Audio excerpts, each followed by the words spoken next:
Ding dong merrily on high, shove a chainsaw up my ball bag. You're still listening. This is our final transmission.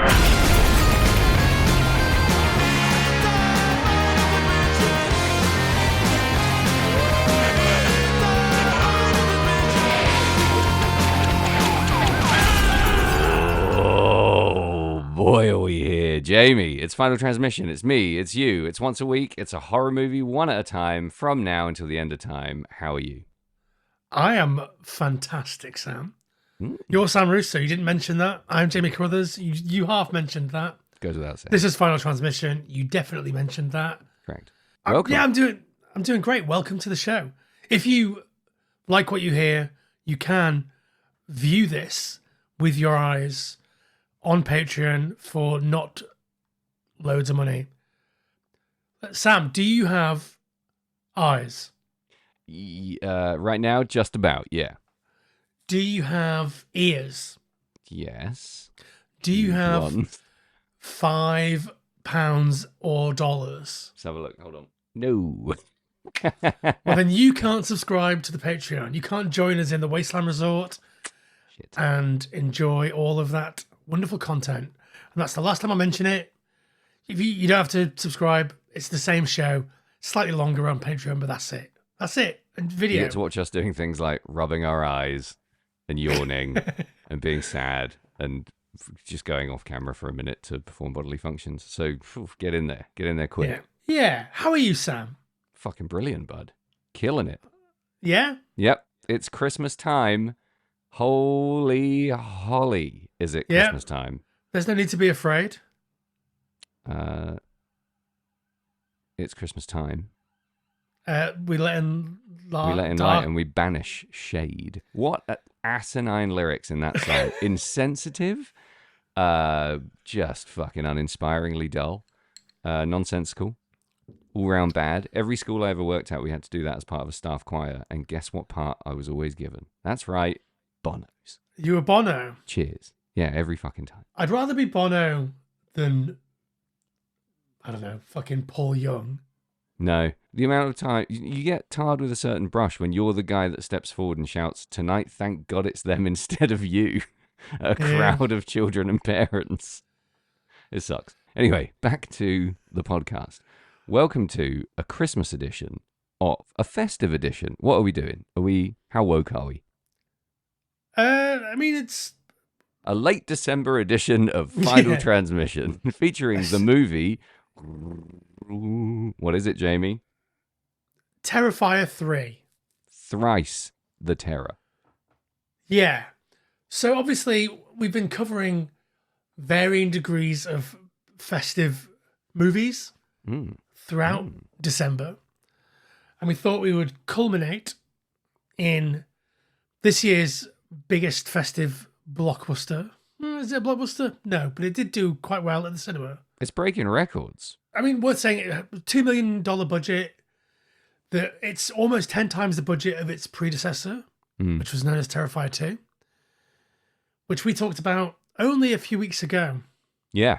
These are very fresh in my mind, the Terrifier movies, and yet still somehow not quite making sense. If you haven't listened to our review of Terrifier and Terrifier 2, just hop in the old DeLorean or scroll down on Spotify and you'll find them. They're right there. Would you say they're good episodes? Be honest. I think they are pretty good. Not my favorites. I think they're pretty fucking great. I'll be honest. Yeah. Good. I'll be totally So, honest. because this is a 2024 movie, brand new, I'd like to do some non-spoilery stuff before the break, if That that's makes okay sense. with you. Yep. I think, spoilers in this movie are easy to dodge, I think. Yeah. So why don't you, for starters... No? Fucking hell, I can try. I mean, if you don't want to, I can do it. It's fine. I know what you're going to ask me to do. Will you accept this £240,000 while I do a synopsis? I can do a synopsis of this film. Art the Clown is back, resurrected, presumably in some way by Vicky Hayes, the demonically possessed Art the Clown victim from Terrifier Uno. Correct? Correct. Good. Good start. And it happens to be Christmas time. And Art the Clown, at some point in the movie, it's Christmas time. Don't give me that look. And Art the Clown, returning from a 5-year slumber, is out to wreak havoc on the town of Crystal Lake, or whatever it's called, Miles County. There you go. With a bag full of treats for the good girls and the bad boys. He stalks the streets in order to kill them all. And that girl's back, Sienna, with the magic sword from the previous movie, and her brother, good old Jonathan. Yeah, they're back. Also your favorite. Yep, Sienna's fresh out of the bin, and Jonathan is inexplicably at college as they...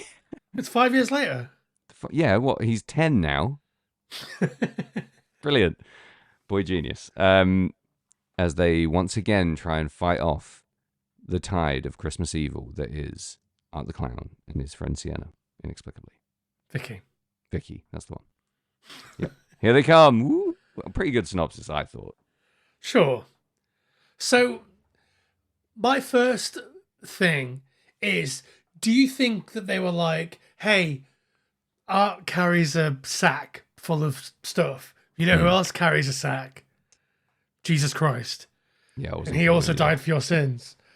Like, do you think that they were like, oh, Art carries a sack, and so Santa carries a sack, so this is obvious. We should make a movie where he's vaguely Santa evil-ish. I think it was a little bit more sophisticated than that. In that, I read an interview where Damien Loney said that he was doing that thing where you just drive around shouting out ideas. And he and his producer were walking around Christmas time doing some location scouting for, I think, something else. And they just put the two together. They thought they were, spitballing scenarios where Art would be extra funny, extra sinister, extra exciting. And Christmas came up. And they thought, how far could we push it if we put him in the Santa outfit? Because he is an enormous fan of your favorite and mine. Guess what it is? Ghostbusters 2. I would never have pegged you as being that much of a Ghostbusters 2 fan. I love Ghostbusters 2. As much as I love Back to the Future 3? Way more.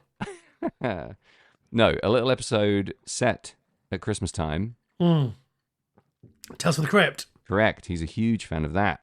And All Through the House. Exactly. It's a banger. It is a banger, though, isn't it? It is superb. But for that to be a direct influence on a movie as expansive as this is interesting. It's good. This has grown out of that in many ways. So I thought that was a pretty solid origin story for Art being Christmassy.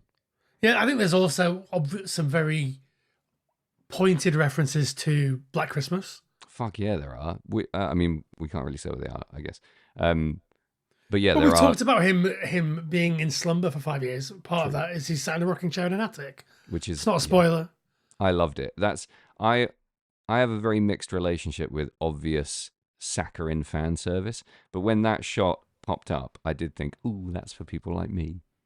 Yeah, well, the difference there is it didn't come with, as we've discussed before, the director popping out and going,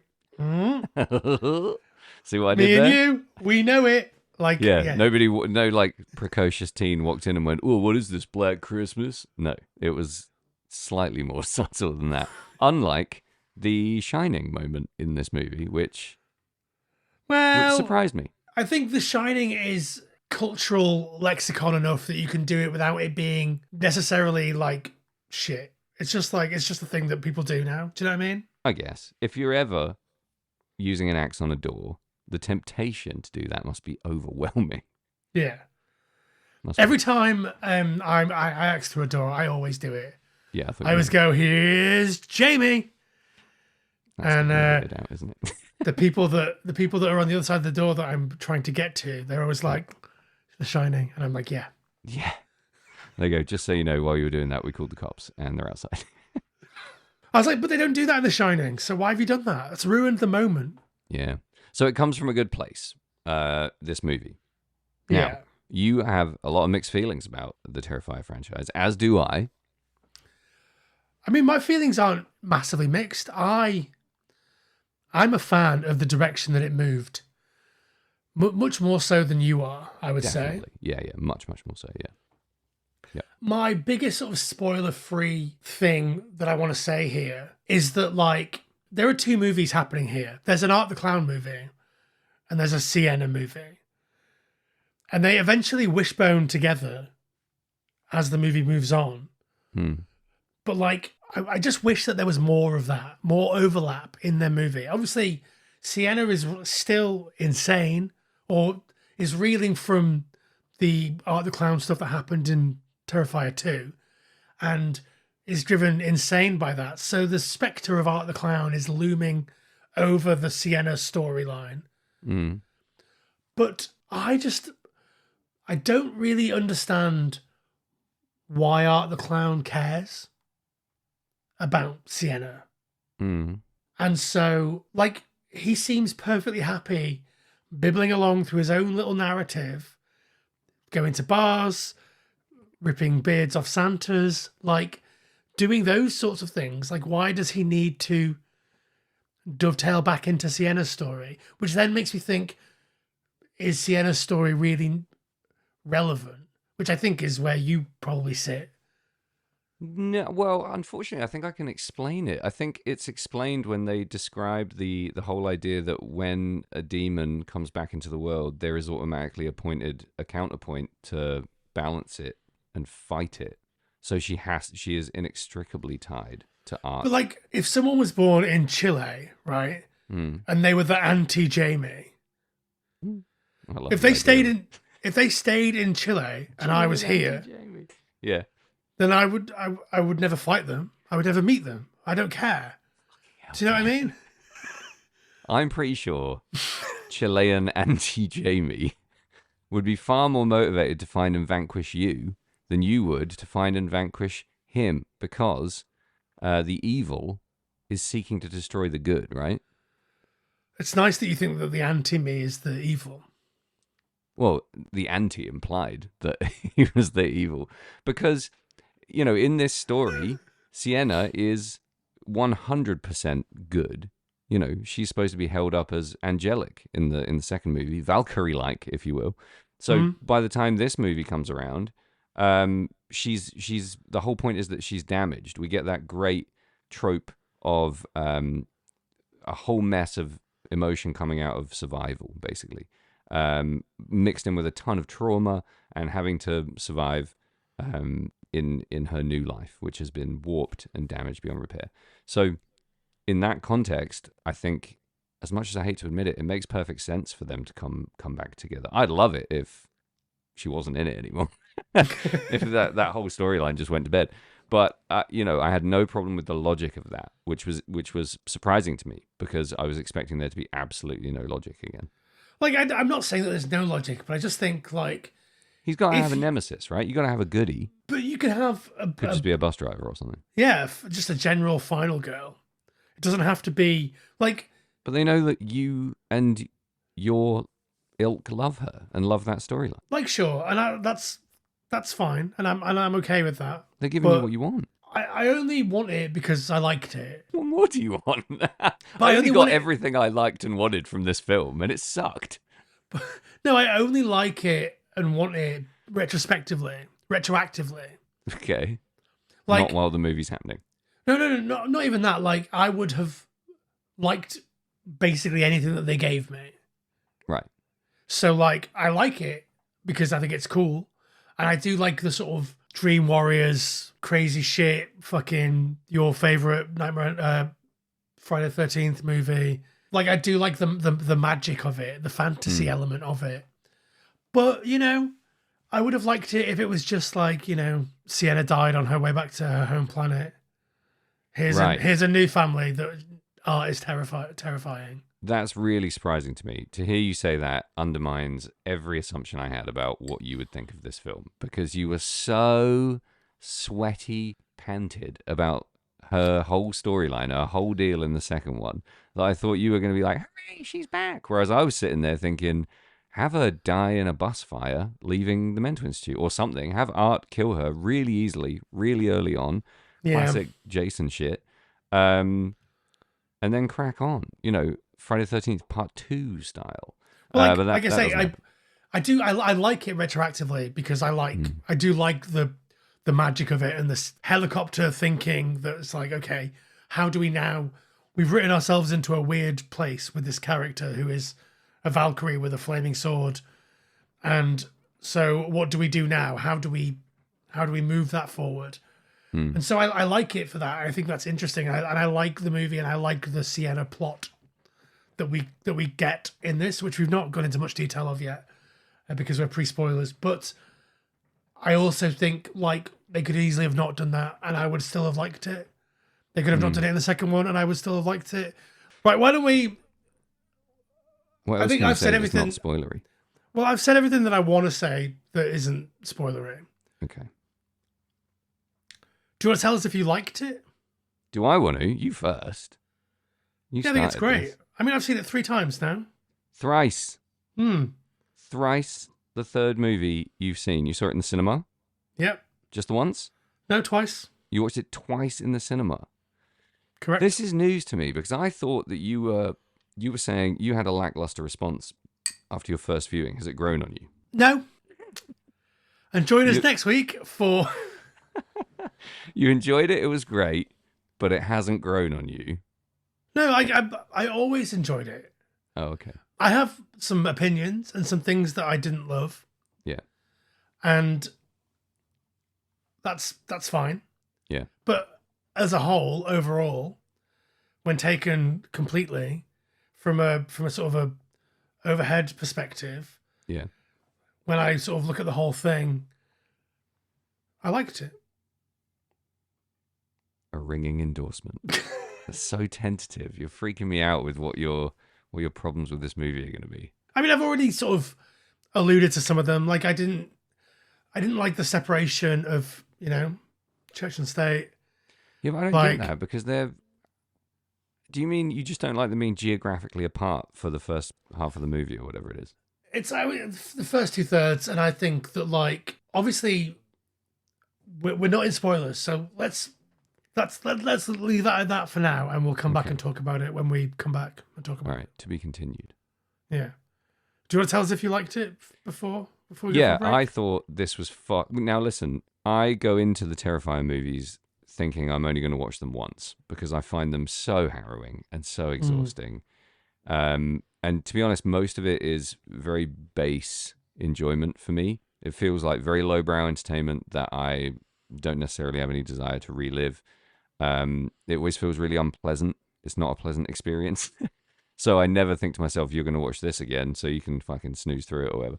So I watch it really intently. And watching this really intently was a very mixed experience. My overall take home is I think it's fucking brilliant. I think it's an absolutely superb Christmas horror movie that I will never watch again. But it's the one that I would be tempted to watch again. I think you could maybe watch bits of it again. Yeah. I think for the most part, not really a Christmas horror movie. Wowzers, trousers. Here we go. More controversy. This is controversy on controversy. Welcome to Controversy Hour with Chilean Jamie. What are you talking about? Well, I don't know, similar to Inside, which we talked about a couple of weeks ago. Mm-hmm. There's a lot of stuff that's it's not Christmassy. It's not remotely Christmassy. It's just like people are in a place and it happens to be Christmas. If you're not paying for the Patreon, I'm shaking my head aggressively. Just so you know. I'm cutting that out because I want people to pay. Well, they will, so they can see me shake my head. It's a feast for the eyes. What are you talking about? There's almost nothing in this movie that doesn't have a direct line to the Christmas festive season. All of the marketing, all of the artwork, the cover, the fact that he's dressed as Santa for a huge portion of it. It takes place at Christmas. There's Christmas trees, there's baubles, there's lights, there's Christmas food, there's Christmas music front to back. It's the Sienna home with the auntie. She's home at Christmas. They're having Christmas together. They're wrapping presents and putting them under a Christmas tree. It feels like it could have been any time. But it happens to be Christmas. That's my point. It just happens to be Christmas. It doesn't feel Christmassy in that. That is Like, quite after- literally like walking into someone's living room with a Christmas tree in it and saying, "Oh, is it Christmas?" Like, of course. It's not very Christmassy in here, is it? Yeah, right.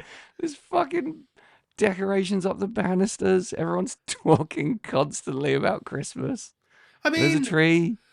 literally 2 weeks ago, Sam, Yeah. we covered the movie Inside, a Yeah. movie that has No Christmas decorations whatsoever. people talking about Christmas Once. trees. No Christmas music. A brief glimmer of a Christmas tree. It's Christmas music all the way through. It's just French Christmas music. Is that what French Christmas music sounds like, Jamie? Yes, Is it? exactly No. that. That music was not screaming Joyeux Noël at me. Look at it that way. Wow, you are digging yourself deliberately into the spiky lower ground on this one. Terrifier 3, not a Christmas movie. Jamie's clickbait YouTube video. Well, Yeah. okay. I guess you got to agree to disagree with stone cold facts every once in a while.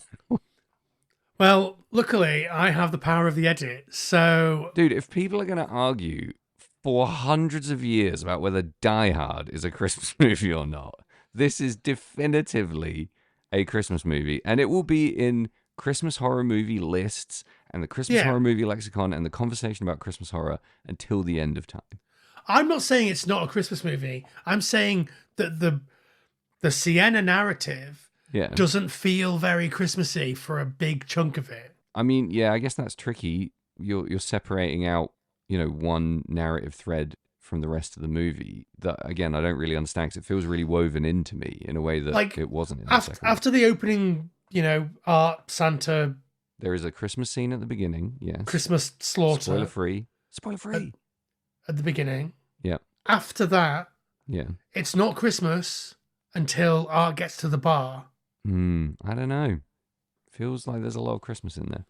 I don't think there is. I think there's... Don't get me wrong, I was thirsty for more Home Alone.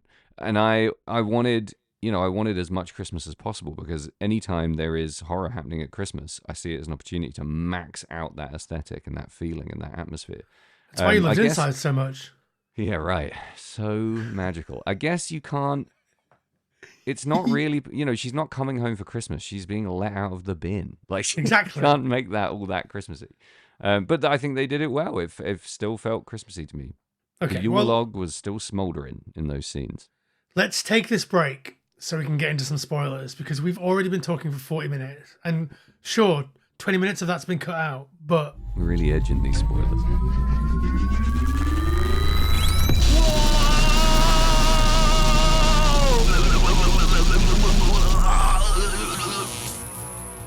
Whoa, holy shit. I guess that's why they call it Phantom Power. Are we back? yeah, we're back. Oh, baby, back. All right, here we are. I'm glad we're back because now we get to talk without spoilers about the movie Terrifier 3, or with spoilers, should I say? Without worrying about spoiling about the movie spoilers. for anyone. Yeah. Speaking of spoilers, they're a band that are not signed to Red Scare Industries, Correct. and for good reason. So go to redscare.net and don't buy any spoilers records. Well, you won't be able to even if you want to, but you can go there and buy a little old Christmas record called Under the Pier by Sam Russo. It's And a great you can buy record. lots of, there's some good Christmas wares and fare at that website. If you want to buy a loved one, a garment, or a record, that's the place to do it, redscare.net. Get in there now. Go to redscare.net and do that. But just a little asterisk. I do like spoilers. Have you got a Terrifier t-shirt? No, I don't have a Terrifier t-shirt. No. Would you ever wear one? Like, probably not. And if I did, I wouldn't buy it from redscare.net.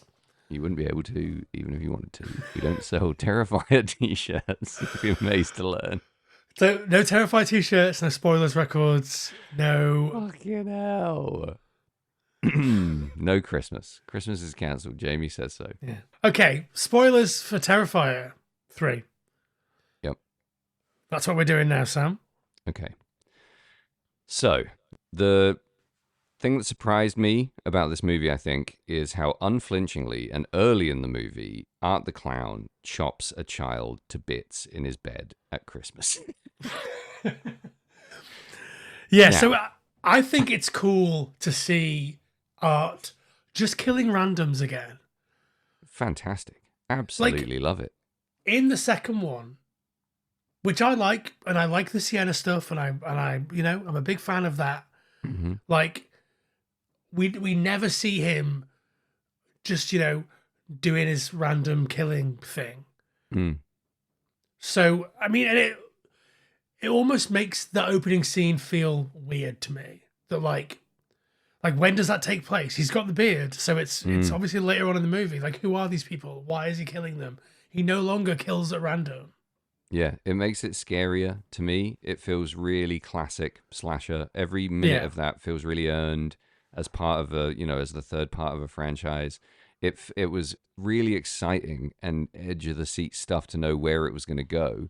And I loved every second of that because it was so Christmassy and it was so dark and it was so immediate.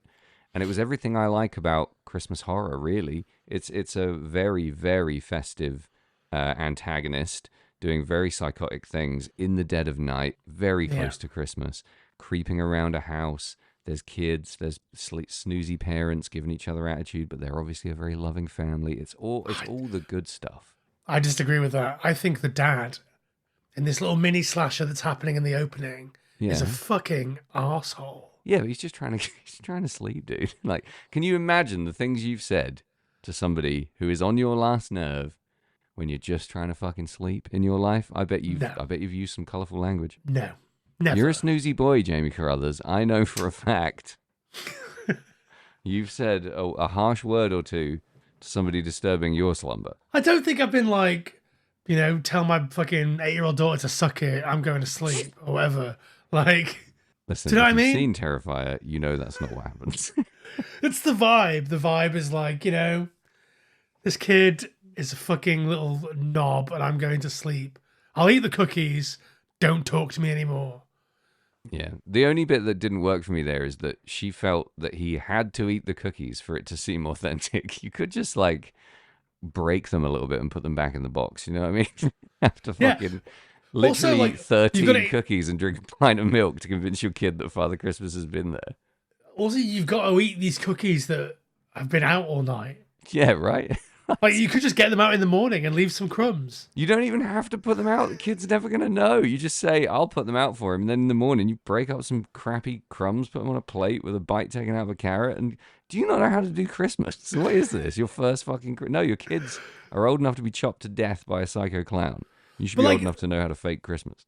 This little girl must be the worst, right? Because the dad is like, fucking, I've had it with you, go to bed. And the brother is like, oh, get out of my room. And obviously that's brother 101.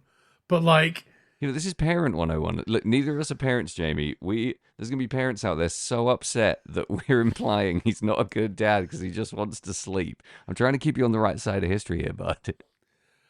Look. You have to trust me. Anyway. I know what not a good dad looks like. And you're looking at one right now. If you're out there, son, Merry Christmas. Anyway, case in point, a wonderful way to open a movie. It didn't feel like beat perfect, if I'm totally honest, but it didn't fucking need to. It was so fun. I love that, the son gets chopped to smithereens instantly, but we don't see it. We know it happens, but we don't have to see it. We see the aftermath. The first kill of the movie takes place off screen. Yeah. I think that is quite cool and bold. I think because it happens very early in the movie. You know you're getting spoiled with a fucking banquet of kills in this movie. If the first one's off screen, that's just kind of cunning tension building, I think. Yeah, it also the first kill is off screen. The second one is in the background. It's not the focus of the scene. It's out of focus background Quite stuff. literally, yeah. So we're slowly easing you into these horrible murders, really quite quickly. Yeah. Because slowly but quickly is how it happens, right? Yeah. Yeah.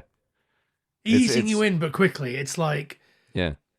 pushing someone into the shallow end rather than the deep end. Very much so. That's a perfect analogy, and I think it's like a bottle episode. It feels like the Tales from the Crypt Christmas special. All through the house, it feels like that happens as a pre-credit sequence almost. Yeah. And it's Like, a I don't- statement of intent. I think he kills two kids. Yeah. Tilsu kills two kids, kills their parents, Yep. eats their cookies, washes his hands. Wonderful stuff. We get some very hammy Art the Clown in this, right? Yeah, it's super reminiscent of him like cleaning up the laundrette after he's murdered a bunch of people. Exactly. And it brings in this thematic thread that's quite comforting about the character. You have absolutely fucking no idea what this guy's going to do at any point, but you know you're going to get this fun call and response type behavior of absolute rank psychopathy followed by just unsettling and unnerving normalcy, like immediately, basically. And I like that pattern. That trajectory doesn't feel old to me. It feels like the kind of thing you would cheer at in the cinema, to be honest, when he's washing up that plate. And then he hears the daughter in the cupboard, and spoiler, fucking kills her. Yeah, Dead kids really early. dead kids. A lot of dead things you wouldn't expect in this movie. The stuff with the rats is pretty intense. I think that's all boundary pushing stuff. There is a surefire way to alienate a huge portion of a movie audience, and step one is kill a kid in the first scene with an axe. Do you know what I mean? Yeah. And Well, then if that hasn't got rid of you, kill some animals brutally. You know, there's some people who won't watch a Christmas horror movie because they don't want to associate Christmas and horror. There's the very top level potential viewer here gone. Then you've got the fact that he's a clown. You're going to lose people because people hate being scared by clowns because they like things to be sacrosanct almost. They like the innocence of the clown, or they find clowns too scary. So there's another bunch of people gone. And then when you get to the third movie with all the stuff that Art the Clown has already done, if you're still hanging in and you'll still persist past kids and animals, I think you're in for life. You're in for good. I think if you've seen Terrifier 1, less so Terrifier 2, but if you've seen Terrifier 1, I mean, there are very horrible, intensely violent things that happen in Terrifier 2. Sure. But Terrifier 1 has the halving scene. Mm.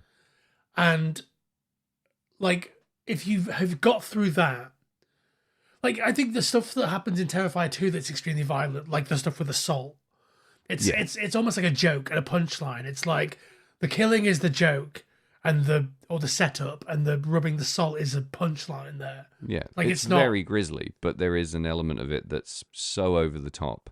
Yeah, it's less. It feels less, grindhouse in a way.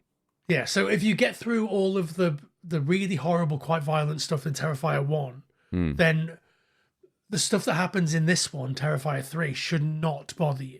No, and I think if at the end of Terrifier 1, it's so surprising and arresting and immediate. If you think this isn't for me, of course you're not going to watch 2 and 3. But if you had that curiosity and that you were entertained by 1, of course you watch 2. And if you, survived it. Yeah, I feel like you could watch 2 and have not seen 1 and have a great time, and then watch 1 and be like, this is horrible, I hate this. Because 2 is Dream Warriors, and 1 is not even a Nightmare on Elm Street movie. It's fucking Black Christmas. Do you know what I mean? It's like a pilot. Yeah. I mean, I barely got through 2. I'll be totally honest. I had breaks, and there was so much about it that just wasn't for me.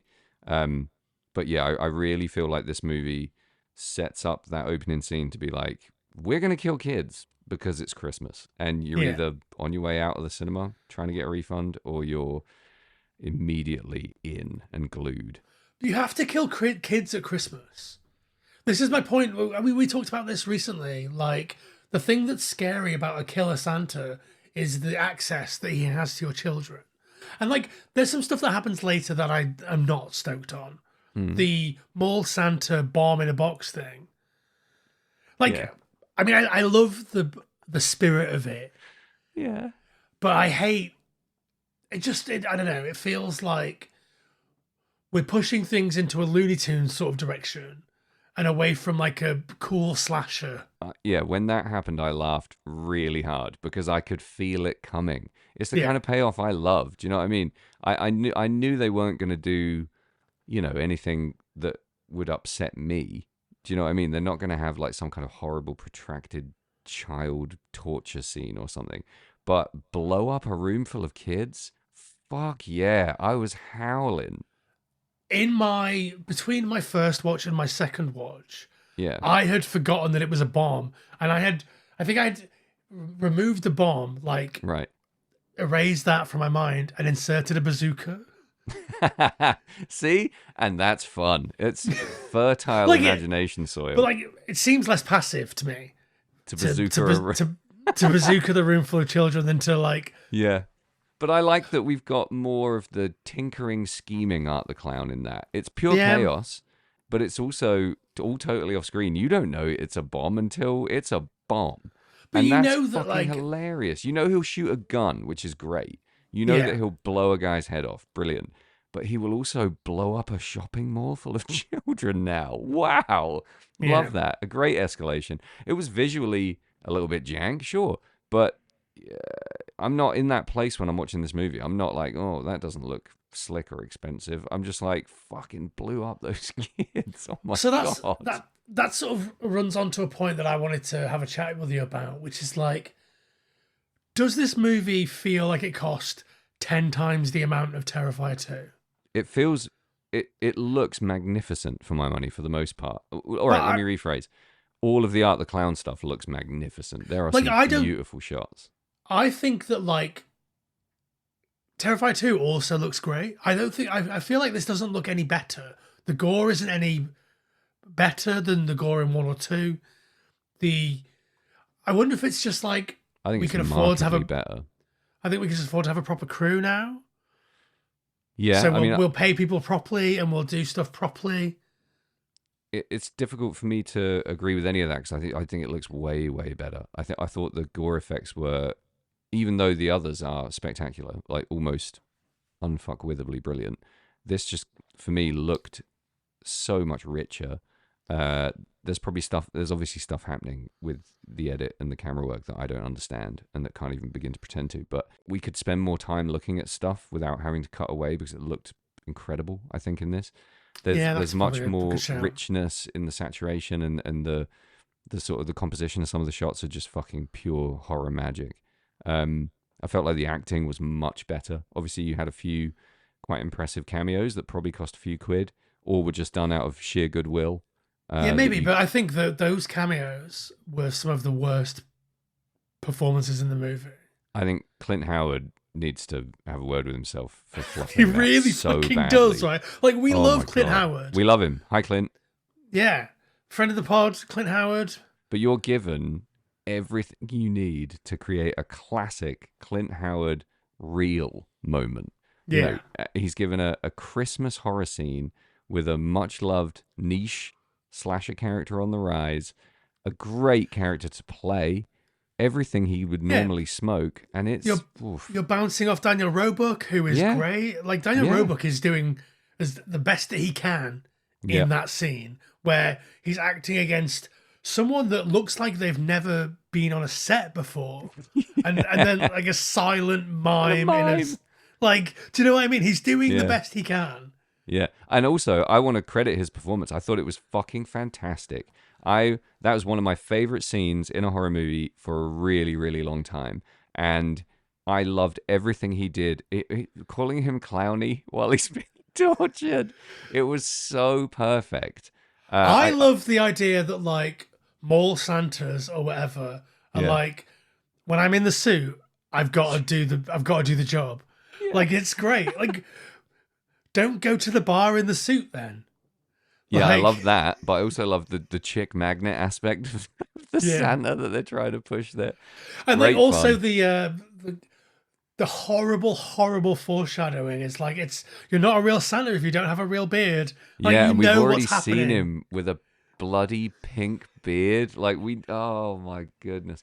And all of that was so well done, I think, but like beat for beat, everything looked, felt, and was horribly brilliant. Yeah, it's just a shame about Clint Howard.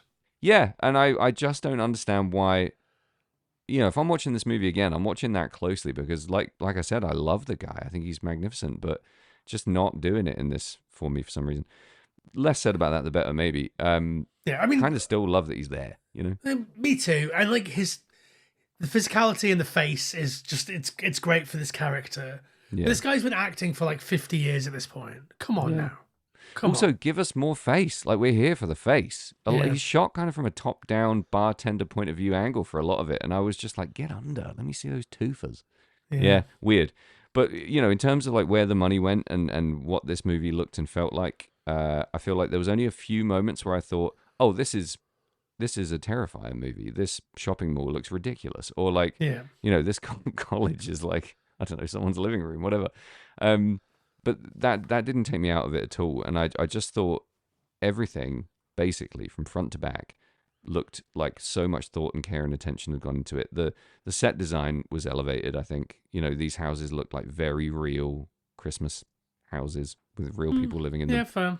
A lot of that felt expensive to me. It's worth saying that $2 million is still Fuck all. super low budget. Yeah.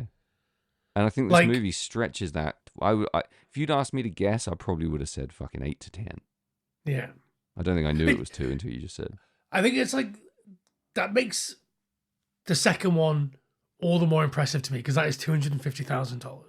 Like, this is what you do with 2 million. And to me, like, there is a step there, but it doesn't feel like 10 times. Do you know what I mean? It doesn't feel like 10 times more than Terrifier 2. Because, like, I guess it's the same director, it's the same producers, it's the same... Is it the same cinematographer? I'm not too sure. But, like, it's a lot of the same crew involved, the same producers, a lot of the same people, like, have been brought along on this Terrifier journey. Yeah. So, not 10 like... times, though. Like... No. Yeah. It doesn't feel 10 times better. It's not mathematically 10 times more expensive, is it? Well, okay.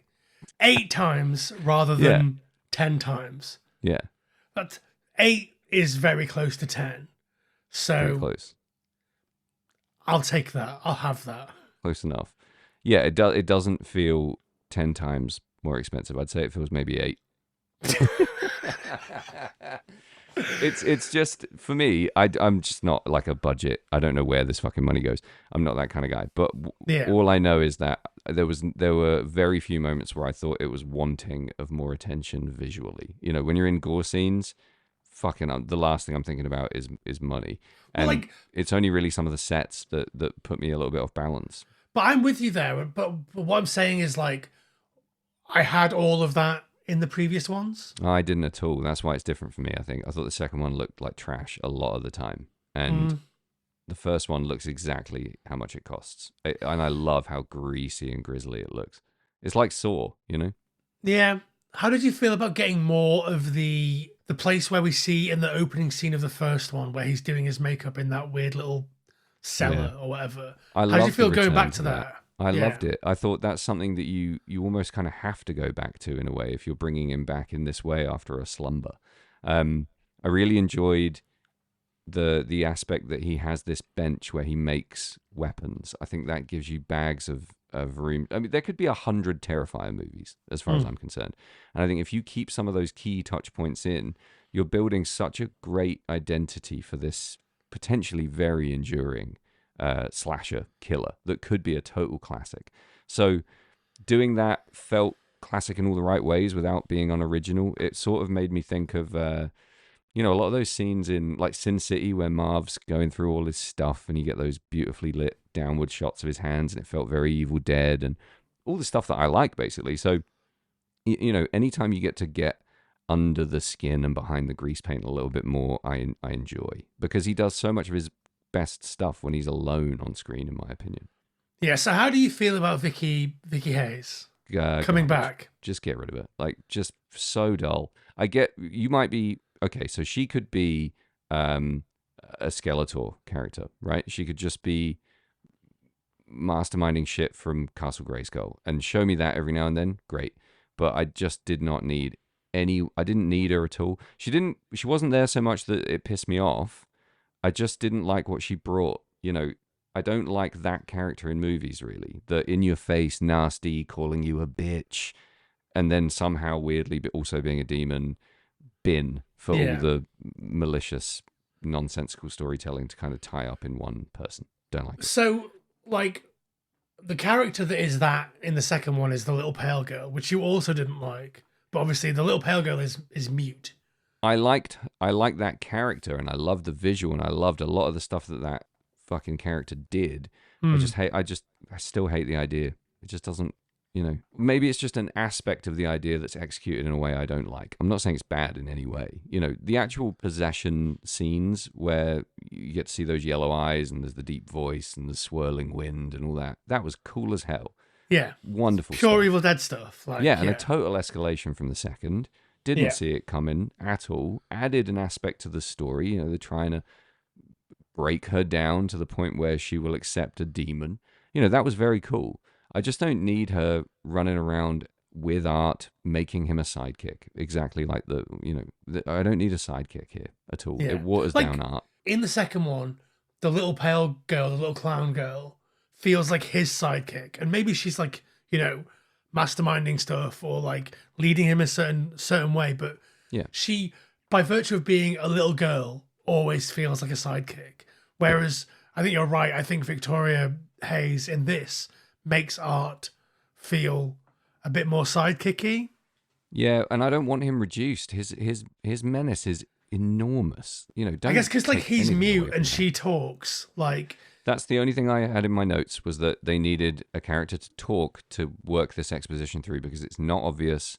It's badly executed in the second one, in my opinion. It needs tying together for not just dumb audiences, but audiences who are paying a lot of attention. Yeah. So, yeah, there had to be a talking character, and I think putting too much of that on Sienna is a bad idea. That's not going to bring a natural performance or story arc or anything, really. I guess that's maybe what you didn't like about her in the second one as well, is that like Loaded she is with expository bullshit. Yeah, she is so much of basically the only lead that talks. Yeah, and I think she's done a disservice in that movie with what she's given to do a lot of the time. Whereas in this one, I just feel like she's starting to inhabit a whole different realm. And even though there's still a lot of the feeling out of place fantasy elements, she channels a lot of real Laurie Strode shit in this that I was really into. Felt much more like a slasher movie. Yeah, so I feel like the Laurie Strode stuff that you're mentioning, like this almost feels like we're in Halloween 2018 territory already after 3 movies. Yep. Like she's already pushed to the point where I guess she understands her place in this weird slasher narrative. Mm-hmm. But is somehow so gnarled and grizzled or whatever that she actually has the stones to see it through. And that feels quick to me, but like I think it's cool. Like it feels I think appropriate to me. It feels pretty earned. Like if the second movie does anything, it's put her through an absolutely unbearable amount of torture and pain. And again, so does the third. And by the time, we're supposed to believe that she's some righteous Valkyrie angel with a magical sword, she better be tough, Yeah. But also we get that great balance that she's also obviously having an incredibly hard time with, being haunted by people that she feels like she essentially is responsible for dying. Do you think that her little mate is her mental illness, or do you think that it's the demons trying to get to her? I did wonder, what are we supposed to think? I didn't really know what I thought, and I sort of let go of that kind of stuff in watching Terrifier movies, because I feel like I ruined a bit of the second one trying to string together some logic. I did think that it was psychological, to be honest, because I wasn't given any indication that she could be psychologically tortured by the demons. It seems like that's a purely physical assault. Yeah, it feels to me like if it was the demons trying to get to her, why would they want her to pass the peas? Do you know what I mean? I don't know. It's just the kind of thing that would drive me completely over the edge, to be entirely honest. It seems like such a weird, innocuous thing for like. Yeah. Whereas I believe that character would want the peas. Oh, for in sure. Sienna's brain. Do you know what I mean? Yeah. A good performance there as well, I thought. Yeah. Bringing back the dead acid burn friend. Good fun. Good effect. Good everything, really, there. Horribly tense scene. Again, like anytime someone's hallucinating something in a polite environment or anything like that's happening, I'm immediately so on edge. And I thought that was done really well. And again, it felt like a tasteful tip of the hat to other movies that have done that well without being boring and predictable. It just always pivots ever so slightly in a direction that feels fresh. Yeah. So going back to Vicky Hayes, in the cinema the first time, I felt like that glasturbation scene went on for so long. Like What- sweaty palm type length. Yeah. It was horrible. In the cinema, it felt so long and so horrible. Watching it again at home on like streaming, I was like, oh, that was like 15 seconds. That's fine. Yeah, I mean, I wouldn't want to see that in the cinema, to be honest. I'm kind of glad I didn't see this in the cinema. And again, that scene, take her out of it completely, and it's pure joy for me. Watching that guy have his face and scalp pulled off by Art the Clown after he's just come out of his Black Christmas slumber. The guy who he's killing has been really funny, in my opinion. You know, he's walking around singing, setting himself up for the goriest death imaginable, having his face pulled off, having his scalp ripped off by, you know, this just horrendous specter of death. And then you've just got that lowered the tone for me. And not that I'm expecting a high tone, just remove it and it's so fun. Like I'm cheering. Put it in and I'm just like, fucking don't need to know that that's happening at all. It doesn't add anything for me. It feels gratuitous in the way that I see as kind of, that's a criticism. That is gratuitous because it adds nothing. I think in the cinema, it felt more visually, what's the word? Like it felt more like I was seeing more. Right. A bit more graphic or? Yeah, graphic is the word. Like it didn't, when I watched it on streaming, I went back and I double checked the length to make sure they hadn't cut it. Right. Because I was like, I swear that I saw more glass penetration, which, you know, not something I'm into. Don't want to see it ever again. I saw enough. Yeah. But it just didn't, I guess there's people who are like, yeah, about that kind of stuff. And it's just, I think it's, I mean, we're pushing the envelope. We're doing things that are horrible. Is it one of those moments? Is it? Yeah, the freezing the rat's in the pipe in the throat. Like, it's one of those, like, what can we get away with? Fucking masturbating with a shard of glass. Doesn't feel like something that we have seen before. And if we have, not in a mainstream isn't the right word. Not in just definitely not in a very cinema. Popular cinema movie. Yeah. So again, for me, I'm not saying you should fucking make this movie differently. I don't know Jack, but from my experience, that just got in the way of a great scene. And if she did it on her own in the bath before she fucking went into her little suicide hibernation, whatever, fine. Like do that, cool. But just cutting to and from that just ruined that kill a little bit for me. But it was beautiful. That was such a wonderful kill. When do you think that she becomes possessed? I couldn't even begin to speculate. When she at the end of the first one. Like, that makes sense to me because actually, the logic here has to be she has to have nothing to lose and she's ground down to dust before she can accept the demon, right? It's got to be the end, somewhere between the end of the first and the boring middle of the second, I guess. So the only point that makes sense to me is like when she cuts her wrists in the bath. Really? Yeah, because what is she before that then? Just like an acolyte, like she's into it, but like she's not possessed. But doesn't she birth his head? She does birth his head, so there is that. That feels supernatural. But again, because the movie doesn't really explain any of that, you're right. That could just be the demon impregnating her as a human vessel. Yeah. Like the cutting of the wrists in the bath thing, again, for me was like, like just skip that completely unless it's vital. And now that you mentioned that, maybe that is what I'm missing in that scene. Maybe that is a vital transition point. But it doesn't feel like it because she doesn't change in nature when she comes back, does she? She's exactly the same. She's a slightly more is the only thing. They both kind of are. That's a good thing about it. They've had I their love rest. that, like, I mean, I don't understand why Art's like, I'm going to go to sleep for 5 years, whatever. But like, I love that he doesn't have to cut his wrists or anything. He just sits there until someone looks at him and he's like, well, I'm back. But all of that to me was so magic, not just because of the Black Christmas reference, but because when you finally go around the other side and see his face, I have no idea why, but I expected his eyes to be shut and for him to be asleep, and his eyes are wide open. He's grinning. He's ready to go. It's almost like he gets activated and off he pops. I loved that scene. And there's just a big part of me that wanted that level, that exact sweet spot of Christmas horror to persist throughout the movie. And every time you get someone shoving a shard of glass up themselves or something like that. It just pulled me out of it and made me Yeah. realize not all of this is for you, Sam. Some of this is At for least- a distinctly different audience. At least make it a smashed bauble or something. For sure. Absolutely. Anything like that. Yeah, but let's bring baubles into it. Bauble anal beads and then someone kicks her up the ass. Whatever, man. Just make it Christmassy. Maybe I should have been a kill consultant on this movie with my Christmas expertise. Maybe you should. All of that stuff happening up until this point, I'm pretty much all in. And at this point, I'm sitting there tentatively thinking to myself, wow, no bullshit yet. No ridiculous nonsense that makes no sense at Christmas or in a Terrifier movie. What fun.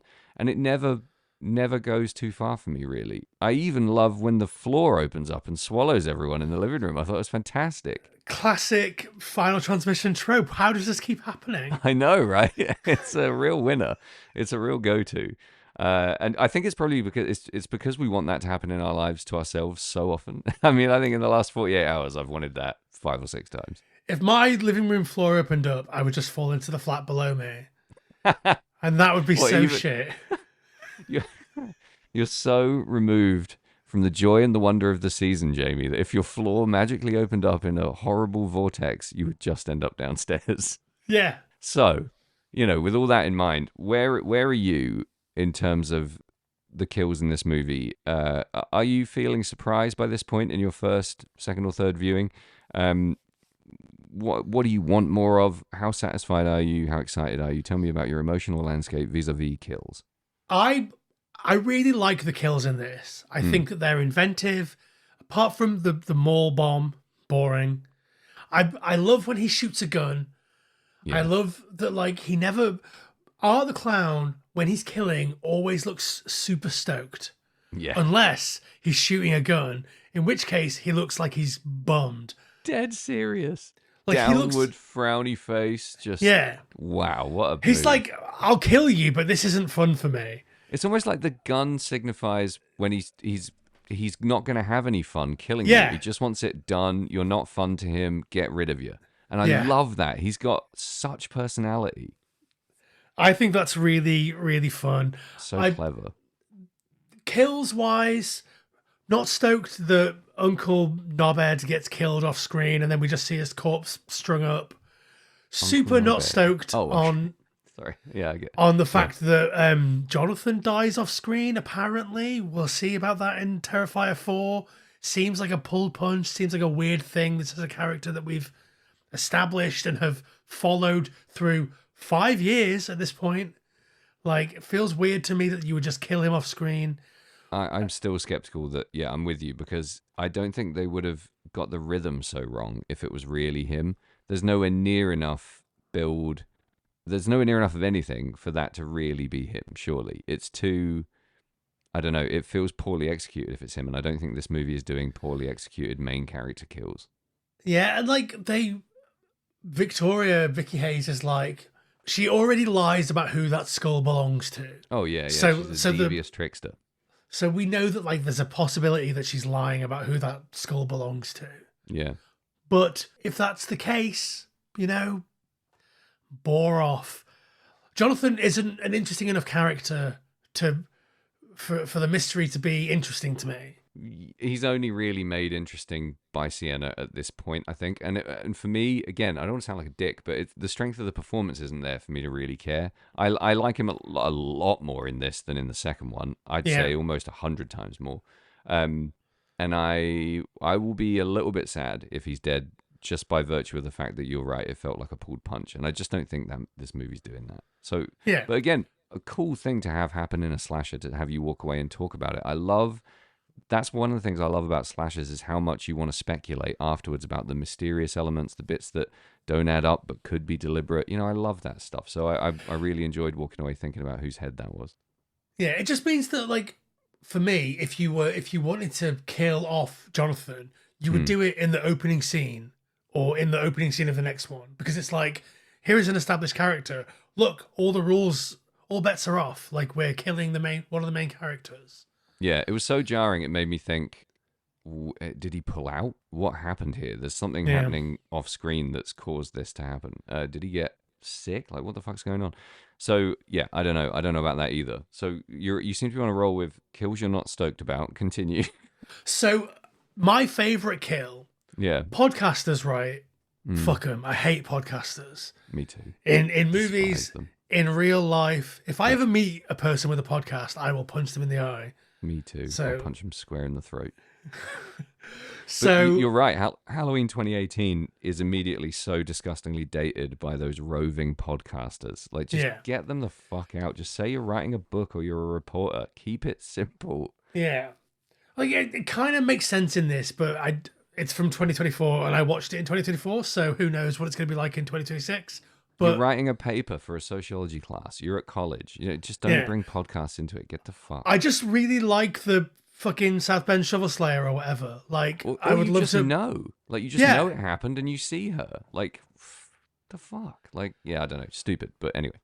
But I really love the scene where she's talking about how much she wants to know what it would be like to meet Art the Clown, and he's listening and he's having some fun with that.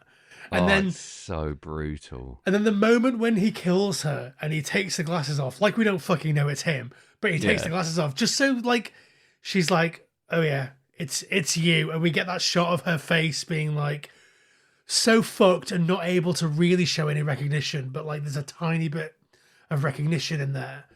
Like, that is so cool. That's one of my favorite kills or kill moments in any slasher ever. It's unbearably evil what he does to that girl. It's just astonishing. But how much perfect Art the Clown do we get there? The depth of the evil to take those Christmas tree glasses off and slowly look in her eyes and give us that massive payoff. That's what it's like to look in the eyes of pure evil, and then put the glasses on her. Come on, Art. You get it all. You get the evil, the humor, but then it continues. He doesn't stop there. He just does got not. started, and that's just Yeah. magical levels of evil. Awesome evil. Yeah, obviously the kill, we're replicating or referencing that initial or that central kill from the first movie here, but with a dude with his dick and his balls flopping around. Tremendous fun. Oh my! I can't even tell you how much I'm such a basic bitch for chainsaws and axes.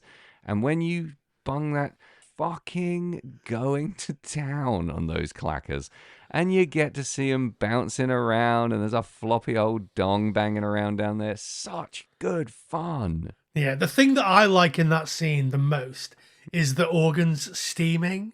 Oh, it's steaming. Oh, I love steaming viscera. Yeah. Give me steaming guts all day, every day, and I'm in. Give me a steaming ball bag. Oh, you've got me for life. Again, the gore in the Terrifier movies is quite often too much for me to really enjoy. Like, I feel sick. I feel genuinely sick. But when I think back on it, it's the experience that's sickening. The actual idea, the concept, all of it is so fun and so well done. I was fucking all over that shower scene. Again, it felt a little bit of everything I like crammed into one place. Wonderful fun. Speaking of everything you like crammed into one place, Yes. we've not talked about the other big cameo. Oh, of course, Mr. Thomas Savini, your favorite ripped grandpa, your favorite calendar star, your favorite male model, your favorite guy who's probably banging your mum, Tom Savini in the house. What a perfectly executed cameo. Confirm or deny? Good cameo.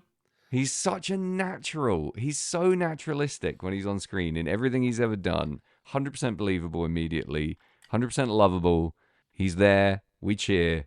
Tom Savini, come grab a beer. I'll have a beer with you as long as you promise to not be in movies anymore, Tom Savini. So you say, I'll have a beer with you as long as you don't bring Tom Savini. No, you can't fuck with that. It was just the right length. He popped in, he popped out. This was okay. This one was okay. Yeah. This didn't loved it. feel. There's a specific horror legend cameo that we get in lots of low budget or low to mid budget like horror films made by horror fans. Right. And we get that all the time, whether it's Robert Englund, whether it's Tony Todd, R.I.P., whether it's Tom Savini, whoever it is. Yeah. Like there's a specific cameo that we get, Hmm. whether it's Ken Foree, whoever. Yeah. Like, and this just managed to stay on the right side of it being that exact cameo. It was almost there. Do you know what I mean? But here's why I think that is. I think we underestimate as viewers how fucking hard a cameo is. And Clint Howard is a case in point here. It feels like he has an absolute sitter knocked in front of him on the edge of the 6-yard box with the goalie at the other end of the fucking pitch, and he scoops her over the bar. Whereas Tom Savini smokes it in a 12th of the time. And I don't know what that meant. Was that good or bad? with the Clint Howard, Yeah, the football metaphor. that was a bad thing to do in football, Jamie. Just so you know. Skying it with an open net from 6 yards is a bad thing to do in football. Skying it sounds good. No, the sky's not where you're aiming in soccer. It's you want to put it in the goal hole, as they say. Okay. So to continue the analogy, I think Tom Savini hunts one down the middle and busts a hole in the net and kills 3 people in the crowd, which is a good thing in football. So That sounds bad. well, listen, I'm no expert, but he smashes it. And I think what we've got here is, by no measure the greatest actor in the world, but a fucking superb cameo artist. I think he's really fucking good at those cameos, and it serves the film well. And I think it's a massive stamp of approval to have one of the gore greats dip into your movie and be like, fuck yeah, here I am, see you later, high energy cameo, I'm gone. I think that just says, like, I love what you're doing, keep doing it, and it makes people cheer in the movie theater, and I love it. Tell you what, a thing that I hate in Terrifier 3. Keep it coming. The specific Terrifier Christmas song. That I had not given myself any time to think about because I was so revolted by it in the moment, but so certain you were going to love it. Why would I love it? Who do you because think I am? Here's my process, right? Oh no, that sucks. But Jamie's going to love it, so I should try and get into it because I'm just being uptight. And then I'm like, oh, I love this. And then I tell you how great it is, and you go, that was fucking shite. It's the routine. You abuse. This is some kind of gaslighting nonsense. You're in my head. You're falling through the ceiling of my head and living rent-free in my apartment underneath you. What are you doing? In Chile. From Chile? What the fuck? Like, the only thing that saves that moment is the Blood Angels. Like... Wow, yeah. And the fact it's not there for long. It doesn't recur. I mean, it plays over the credits, but sure. Yeah, sure, yeah. You expect it in the credits almost. But I hate because of how much you love that Psycho Goreman bullshit, I thought you would have been all over that. But Psycho Goreman earns the value of that is traded for like the other stuff that happens in the movie. Whereas this, it's like where it takes it to us. I mean, like I say, I know that we're in Looney Tunes areas with like some of the stuff that's happening with the mall and whatever. Yeah. And some of the Santa stuff in the opening scene and the bar scene with Daniel Roebuck, but like it feels like a bridge too far for me. I was 80% in, I would say, is where I landed. I would have been 100% in if it didn't mention Art the Clown, if it wasn't quite as self-referential. Yeah, that's the thing, I think. It's like it's like he's cameoing in his own movie. Do you know what I mean? Yeah. And that's just an area that doesn't do a lot for me. But I actually kind of like the song itself. Musically, it was nice.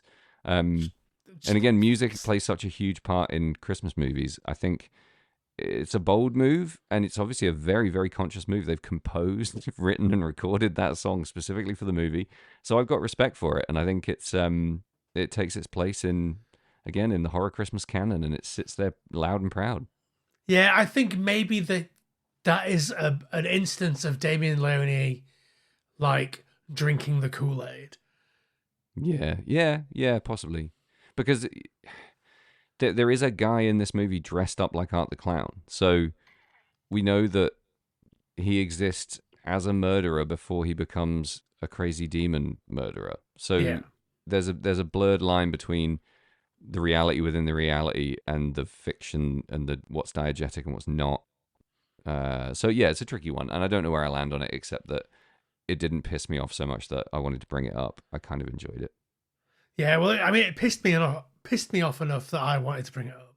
And It's so I weird did. that, again, this is another one of those things where there's so much of this I thought you were going to be pumped on that you're not. So let's keep that ball rolling. Things that pissed you off and that you didn't like about Terrifier 3 Part 6. Okay, right.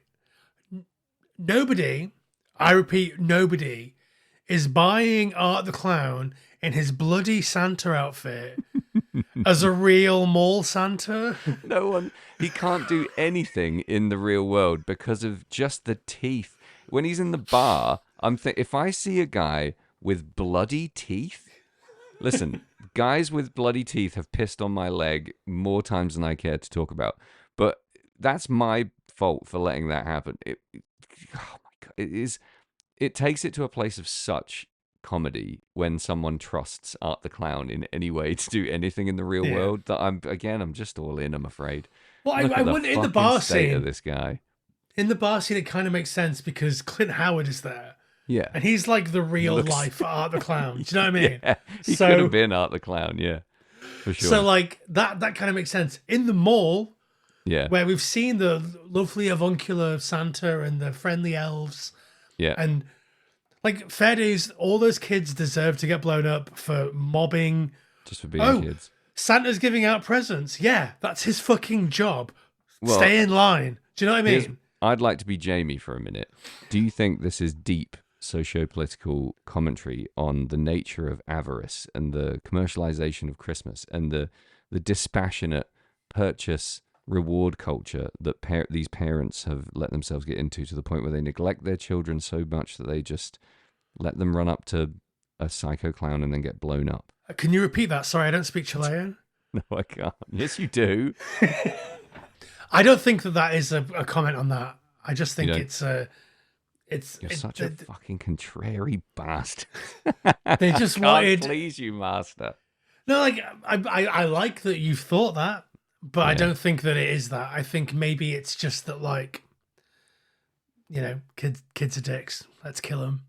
Yeah, but I also think, yeah, absolutely. But he could have taken the whole beard off and had it cover his mouth, and he would have been a more believable Santa. Do you know what I mean? They chose to keep him fully Art the Clown and have those kids totally trust him immediately. Yeah. I don't know. I found that, again, a very interesting scene for a lot of reasons, not least because he blows up all those kids. We talked about the bar scene quite a lot. What do you think about the Santa torture, liquid nitrogen, smash up with a hammer scene? Like, it's not my favorite death. It's probably my favorite, I reckon. I just don't know if you could smash someone's beard off if they've been frozen by liquid nitrogen. Is that what you're going to get hung up on, Jamie? Is that the detail that's going to fucking stop you enjoying this? I think what I wanted was, and I'm looking at you right now in the picture that's behind you, and I wanted him to have ripped off Santa's entire face. Sure. And wear the Santa face, almost like, what movie is it? Is it House of a Thousand Corpses, where the dude wears like somebody's dead boyfriend's face? Anytime anyone wears someone else's face, I'm fucking in. Well, that would make more sense in the mall Santa scene. Do you know what I mean? Like, he's wearing Santa's face, and sure, it's all bloody, but he's still visibly Santa, not Art the Clown with a bloody beard nearby. Yeah. But here's the trade-off, Jamie. If that happens, you don't get to see Father Christmas's face frozen with liquid nitrogen and smashed in with a hammer. I mean, there is that. I'd like it more if it was a real Father Christmas, I think. Fuck me. All that was missing from this for you was a Werner Herzog cameo, right? Yeah. Instead, you got Chris Jericho. How'd you feel about that? That could have been Werner's basically part. Interchangeable at this point, right? Listen, that fucking liquid nitrogen scene is channeling Demolition Man, Arnold Schwarzenegger's Mr. Freeze. It's doing all of that and more. And the fucking effects. Oh my God, was I convinced that was just real. He's smashing his face with a hammer, and it's breaking. Yeah. Oh my god, it looked good. I think I was more put off by or more interested in the rat feeding the frozen rat to his little rat mates. That was fun. I like that a lot. But this really takes up a special place in Christmas horror for me. Seeing such a wonderfully performed Santa Claus be frozen and smashed up with a hammer while he's begging Clowny for mercy. And really going for it at the end there, talking about his kids and his grandkids. Wow, it's dark. I think he's lying. Yeah, he's totally lying. Yeah, he's Feels not like a at lie. bar at that time if he's he's got such a loving family. That makes it even better. We're speculating about whether he's lying or not. It's such a beautifully pulled together scene, and Art is really sinister, really savage, and just relishing every second of that. And that's really fucking dark shit. Yeah. A lot of kills in this film for gorehounds to sink their teeth into, right? Yeah, I love all that Santa stuff. I think it's cool. I just wish that we had a skinned Santa face rather than I get why we have the beard. Yeah. Art is the selling point of the movie. We love art. Everyone loves art. Art is the thing. But like, I just think it would be more believable if he peeled off his entire face and wore that. Yeah, I mean, thankfully we get beautiful artwork with that on it. And having enjoyed the movie so much and having accepted that scene for what it is, I love having both in that respect. I also think it's really funny the way he pulls that beard off. The sound work is brilliant, and the fact that when he puts it on, it's so gross because it's such a wispy little bloody frozen band of hair that he just pats onto his face. It's just so disgusting. It just clicks and it all flows together beautifully, and it makes me feel very Christmassy. How do you feel about the ending? Which bit? I feel like there's a long lead out in this. The culmination of the art story and the Sienna story that's happening. So like we've not really talked about the Sienna story. We've sort of talked around it. Yeah. But so you sort of alluded to the idea that you were happier with Sienna in this movie than you were in the second one. Way happier. Yeah. Because it doesn't have anything from the second movie that doesn't work for me. You know, loads of that movie is just not my bag. And in this, she adopts a role that clicks with the rest of the movie way more for me. She feels a more lived-in character. She's much more believable. She's invested in things and happenings around her in a way that I find totally believable. And she doesn't put on a magical Valkyrie suit and run around with a magical sword in a magical world. She does have a sword, magical though. Demons. She does. They do sort of pull back on the sword, though. It doesn't feel so magical anymore. It just feels like a sword that can cut off Art's head or Vicky's head or whoever's head it cuts off. I can't remember. Yeah, and I think the twist there is that she is now magical. You know, her hands heal after the sword cuts them. She can't be harmed by the magical sword or whatever. Fantastic effect. Shithouse idea, but yeah, sure. Her hands heal after the sword fight. When they're smashed with the hammer, yeah. Like, literally, like I don't buy that sword fight when your hands are all smashed up. Probably not going to happen then, mate. It's a tricky one. What do I think of the ending in a nutshell? It goes a bit a little bit too far out of reality for my taste. I think in terms of balancing the first two movies and bringing them together in a Christmas horror movie, I think it's pretty bang on. Hard to criticize. The dream sequences, flashbacks of her dad, played by Jason Patric of The Lost Boys. Absolute cutting room floor fodder. Just fucking get out of the film. They're there to set up whatever's going to happen in Terrifier 4, right? I mean, either her dad's art or her dad's drawings, which, you know, is also called art, her dad's art or her dad's art, fucking whatever. See what you did there, Jamie.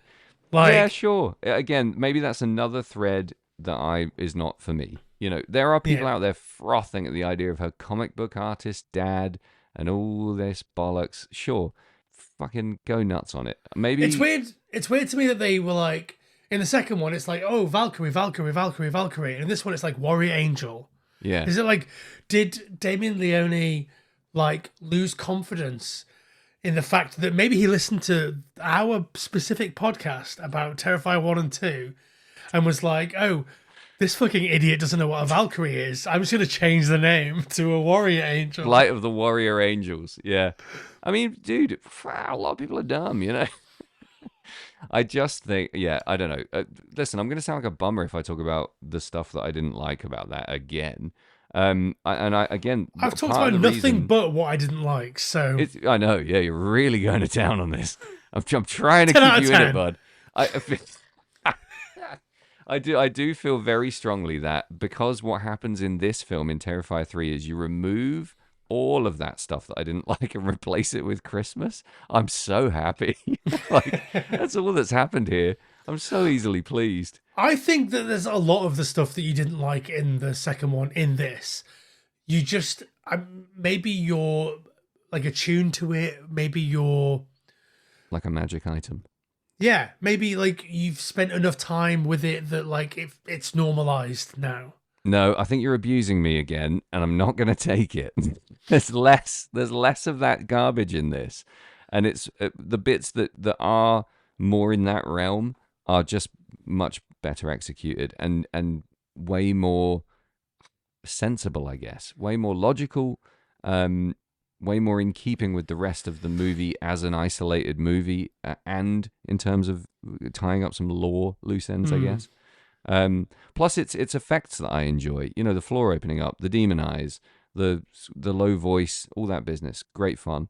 Again, second fiddling Art the Clown. Whoa, that's a criminal misstep in my opinion. But it happens in a lot of movies. Happens in a lot of horror movies. You know, some of the best end up second fiddle, but because of lack of better ideas, I guess. Or Yeah. maybe a slight lack of faith in the longevity of the character, or whatever the reasoning. Is there a Friday the 13th movie where somebody sets Jason on people? Yeah, it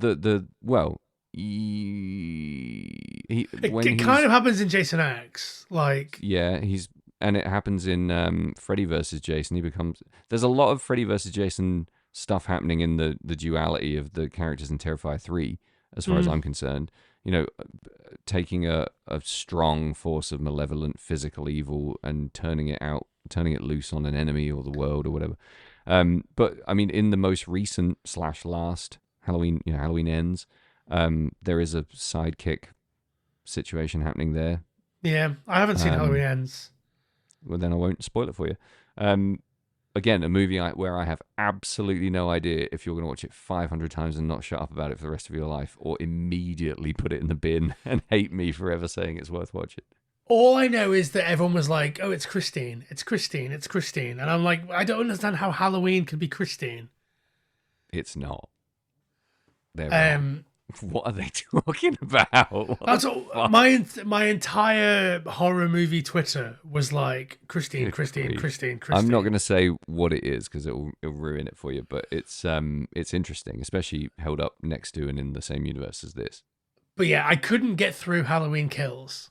I have such a garb. Jesus fucking Christ. Problem relationship with those movies. I walked out of Halloween Kills convinced it was the best Halloween movie, and I loved it, and I raved about it, and I relived it in my head. It kept me up at night. I was obsessed. And I watched it again, and I was like, oh, fuck, it's shite. It's unforgivable. And then I watched it again, and I was somewhere in the middle, and I don't know where I live anymore. Yeah, someone without a train train station. I think I'm so station, easily won over by just going back to Haddonfield that when that happens, even the egregious nonsense of, the Halloween 2018, so much of that is so bad, but I still want to watch it for some reason. Holy fuck. Will you give it up, man? Nobody's out there. We're alone. Oh no, there's somebody out there.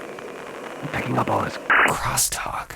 In the previous movie, all of her best friends die and her parents die. Her mum dies. Yeah. Her dad's already fucking dead. Yeah. So it feels like in this, despite the fact that like all of her best friends and her mum were killed basically in front of her, she goes through so much more in this. Yeah. Yeah, she's horribly I guess because she's already insane, maybe. Well, she's already in pure torment. Just having to live at this point is enough, and the tiny things that she's taking pleasure in or finding any kind of humanity in are also betraying her and then turning out to be her savior. I love the interplay between her and her niece, because the niece betrays her and reads her diary, the one thing she told her not to do, and you would think she's going to go fully nihilistic after this shit. She can't even trust a little kid. She feels totally exposed and shamed and humiliated, and then it's that action, that deception, that ends up saving her. I thought it was very clever and very twisty and woven in such a way that you don't think about it much at the time. It's just good filmmaking from where I'm sitting. Yeah, I don't like the kid very much, but like... I like her a lot. She looks like Rashida Jones Jr. Yeah, I can see that. She sort of reminded me of like Lacey Chabert in Party of Five. Holy crap, there's a name I haven't heard in a hot minute. Wow. Lost in Space, Lacey Chabert. Wow. Wow. Okay, yeah, fuck yeah. Oof, wow, give me a minute.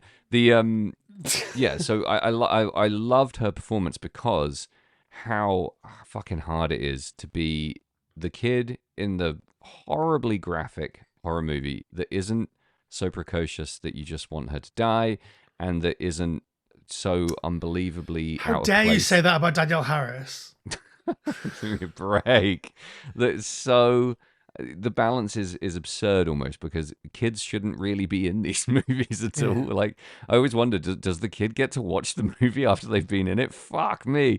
So I loved her performance. I thought it was great, and she wasn't in it so much I was sick of her. Not so much of the story hung on her that it felt like it was all about her. Just well placed, well utilized character. So there's a line of dialogue that I think is quite cool in the sort of Sienna Vicky face-off. Go on. Which is, now I know why they chose you. Which is, it's sort of throwaway bit of dialogue. But I think that's the lore stuff that I like. Is like throwaway dialogue that anyone could miss. But like, who's they? I want to know who they is. I'm honing in on that. Yeah, your teats are tickled at the idea of a council of demons of some kind, right? Yeah, or Council of Angels that pick the anti-Chilean Jamie or whatever. Like, yes. I'm not anti-Chilean. I'm just Jamie.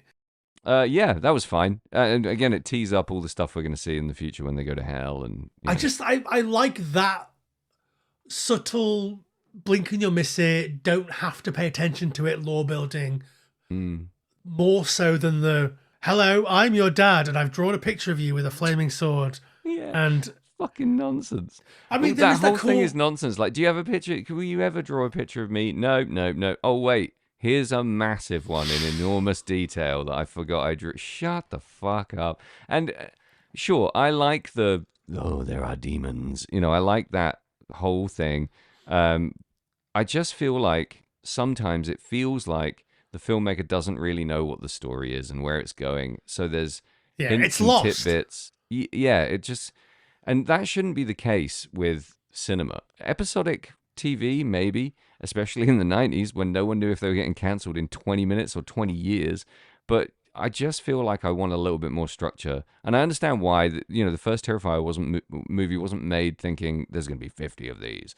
And it probably wasn't even made thinking, and it's going to have lots of high fantasy elements. And I like that it's fairly spontaneous in its evolution. But part of me is just like, sure... Just keep dropping those breadcrumbs and making it up as you go along. It doesn't grab me. I want to be securely placed in some horror conventions and have other things pushing boundaries outwards in ways that surprise and excite me. As a viewer, I think that's where I like being. And for me, sitting in a Christmas horror movie that is also pushing the boundaries of violence and hyper-realistic gore and horribly inventive deaths is enough. You add the fantasy stuff, I'll take it, sure. Don't go too far with it, and I'm still a happy customer. And that's why this movie sits really nicely for me. Yeah. Like I say, I just think that the organic, like, oh, somebody said a line of dialogue that you could easily disregard, but if you think about it, it means something. Sure. It's much more interesting to me than, like, you're an angel, you're a warrior. Oh, absolutely. Do you know what I mean? It's like, but yeah. I also quite like that. I like that the way that's handled in 3 much more than I like how it's handled in this one, in 2 rather. Yeah. Than how it's handled in this one with the flashbacks. But there is that cool bit of like within the flashback, we also see the weird visions that the dad is getting of hell. And so we Yeah. get to see that, like, Virgin Mary, monster, demon, anvil situation, which, you know, is cool visual, straight out of Hellraiser. Yeah. Again, I think that has a place. Those flashbacks are just junk. Here's a question for you. Go on. The violence in the movie, and, you know, I guess a lot of the themes around the violence felt very medieval, very biblical, sometimes very on the nose biblical, obviously, the Christmas. Was that your cup of tea? Yeah, I love biblical horror. I think, like, there's a real thread of, like, biblical horror through stuff that I like. Like, Wishmaster has this weird sort of biblical element to it. There's all the stuff, obviously, in The Exorcist that is cool. Yeah. I just think, like, religion and horror are so... They link together in a way that I think is really cool. Yeah, me too.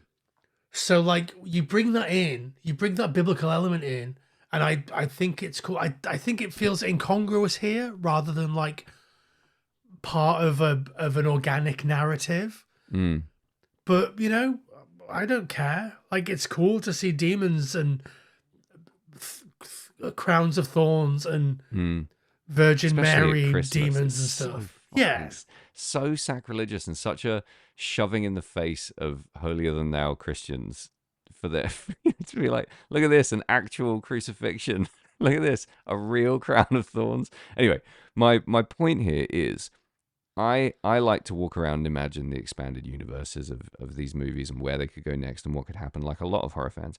And I thought to myself, if we get an Army of Darkness Terrifier movie where Art the Clown is a court harlequin and goes on some kind of medieval rampage, I cannot imagine a more perfect 2 hours of horror movie.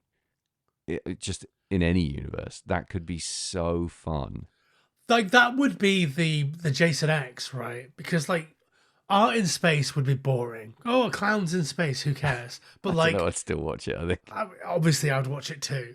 But, like, I mean, I watched Jason X again, like, a week ago. I reckon I've seen Jason X times. It gets X out of 10. It fucking rips. Carry on. It does kind of rip. Yeah, it rips. I like it, but it's objectively awful. How they managed to get fucking David Cronenberg to be in that movie. David Cronenberg. Yeah. Come on now. Yeah. They probably offered him a $5 or said Yeah, like, he was they'd let him there live in the because, flat like, with him. I think the director was like a protege type situation. I think Yeah, it was that's what I like one of read, yeah. those. Yeah. I think that's in one of the Crystal Lake books I've got, something like that. So, yeah. But go on, medieval art. Like, that's the Jason X, right? That's when we're like, oh, we've run out of ideas. Let's do something fucking stupid. It feels closer to Army of Darkness for me, not just because it's Yeah. medieval, but because we do see transportation to another realm via a portal happen in this movie. The thing is, though, if that's the movie and Art is a court jester in medieval times, then he is still the sidekick. He's not the primary He can evil bust out or in the first 5 minutes, you know? Yeah. The thing that I think is particularly special about Art than most other slasher killers, especially or particularly modern slasher killers from, say, the 80s onwards, modern is massive and forever. Sure. But, like, is that we see his face. We get to see how much he enjoys what he's doing. Yes. Even in, like, Scream, where we know that the people under the masks are people, and they're only doing what they're doing because they enjoy doing it, and they want to either make someone pay, or they just think that horror movies are cool and it would be cool to kill people in a horror movie style. We still can't see their actual expressions while they're killing or maiming or forcing rats into someone's throat and then slitting their throat. Yeah. We don't get to see their face when this is happening. And Art is like the one that we do get to see. Yeah. And that's, I think, is underrated and really special. It's really bold, especially in a genre that can be very constrictive and judgmental and you can live or die by a convention. I think it's really cool, and I also think his strength so far, and what I'm enjoying movie on movie, is the consistency, the dedication to the bit. Nothing's really changing here, and it's not boring. It's just inspiring to behold the character evolving in such a glacially slow but beautifully consistent way. Fucking love this guy. Yeah. And I also absolutely hate being anywhere near him. I can't rewatch any of this stuff. It's too hardcore for me. But I leave just like, fucking hell, that was good. It is good though. It really is. Yeah. All right, Sam, we've talked for long enough. Why don't we take a break, come back, finish off, and then go to bed? All right, lad. Good idea. Let's do that. Come on, man. Does that thing even work? No. There's nothing out there. It's just dead air.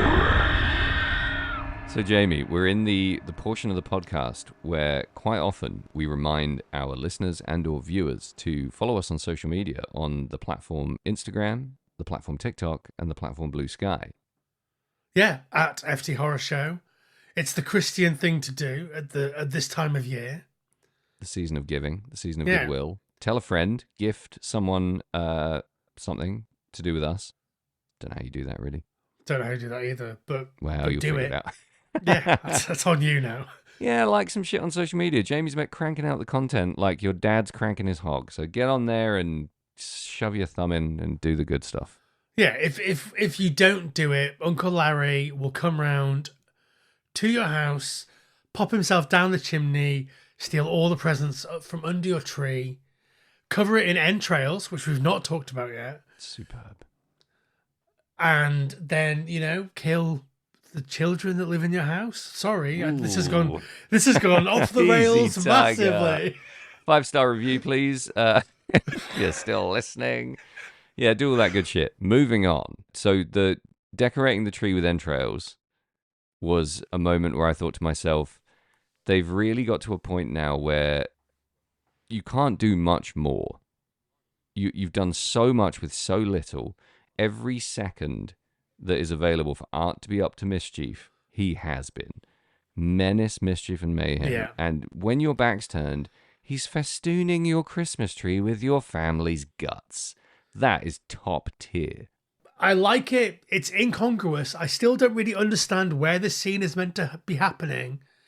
And we know that Art the Clown is only really fixated on Sienna and Sienna-related murders. So, I don't understand where this is happening. I don't care because it's cool. But, when I take off my this is a cool, I love watching people die beanie off, and I put on my fucking film nerd beanie. Is that the beanie with the strap? Yeah. It's the beanie with the little chin strap, and it has actually some shielding underneath in case I fall over in the street. In case you have to leap down any stairs. Yeah. But when I start thinking about the lore and thinking about the ongoing narrative, that doesn't make any sense to me. Why? Because when does it happen? Why does it happen? In a trajectory of 5 years when presumably he goes to sleep because he can't get to Sienna because she's in a mental institution. We've not really talked about the why of the slumber, but it just happens to coincide with her coming out of the nut bin. Is that what we call it? Is that the PC term? I believe so. I think you've got it right there. It's sensitive rendering. Yep. No, you're right. None of that makes sense. I thought they were in a restorative rest. But he's fine before that. Oh, he's absolutely on fire before that. Yeah. Maybe waiting 5 Christmases is just another part of the arcane nonsense of this movie that's never explained. Sure, but to a certain extent, that we have to be that looks cool. Next, I think, is a big part of these movies. It's just I guess how else are they going to get him in a Black Christmas? You know what I mean? How the fuck are you going to engineer that? There's no that looks cool next stuff that sits outside of the narrative in Terrifier 2. There's stuff that is like that looks Wow, cool. No, because it doesn't look cool. It just sits outside the narrative. It sucks. I disagree, but like, sure. There's no stuff that sits outside the narrative. I think if there was any criticism about Terrifier 2, which is, I mean, ultimately your criticism is that there's too much narrative. We're too focused on Sienna and Sienna-related accessories. There is the Malibu Barbie Beach House, Sienna style. There is, but it's also bad. It's a bad narrative and a bad story, and it's poorly acted and poorly executed. So strip it all out, and you're left with nothing but Art the Clown goodness. That's my nutshell criticism. For more of that, listen to our episode on Terrifier 1 and Terrifier 2. Yeah. But I think this is great. I think it's loads of fun. It doesn't matter that the lore doesn't make sense because it's Terrifier 3. It's not fucking... it's not Megalopolis, which this film outperformed by miles. Yeah. Like, it's not The Godfather. It's Terrifier 3. But, I mean, I kind of want my lore to be consistent and to make some sense. But it doesn't. And, like, what am I going to do? Write a letter to Damien Leone? Like, Probably will. What am I going to do? Record a podcast where I say that I hate it because... it wasn't specifically for me. Oh, boo-hoo. I'm Sam Russo. Like, nailed it. For more of that, listen to our Terrifier 2 episode just a few months ago. Where I quite strongly say it's not for me. It's not that it's bad. Yeah, okay. Maybe in the edit. I assume. Maybe I'll release the Zapruder cut on that one. No Zapruder cut. So where are you going to land on rating this, Jamie? I think you're in fucking chaos in terms of where you're going to put this. I mean, I have opinions, but overall, I like it. Is where I am. There are things that jar with me. There are things that rub me the wrong way. There are things that rub me exactly the right way. Like, who cares? As long as I'm being rubbed, it doesn't matter. Like, say no more. Please. I think this is a, solid 7 whacks to the knuckles out of 11. That's pretty fucking high, bud. Yeah, Considering you just told us how much you hated it for 2 hours. I mean, I've had some Negronis, so when I listen back in the edit, I'm going to find out exactly how much I like it, and then edit a score that is much more relevant. You go really moany Negroni. Yeah. I have some opinions, like I said. I think that it's not perfect, but overall, it's a fucking fun time. We didn't talk about the shower death in a great amount of depth. I love that shower scene because it feels so quintessentially slasher to me. Yeah. The couple, like the blurriness of the shower door, like that whole thing, the fact that they're fucking, but we can't really see it or make it out. Like, it feels like the most quintessential, like, distilled slasher thing that I've seen in a long time. It feels in reverence to so many great slasher couple shower kills. It's perfectly executed. Yeah, and then like and way too much.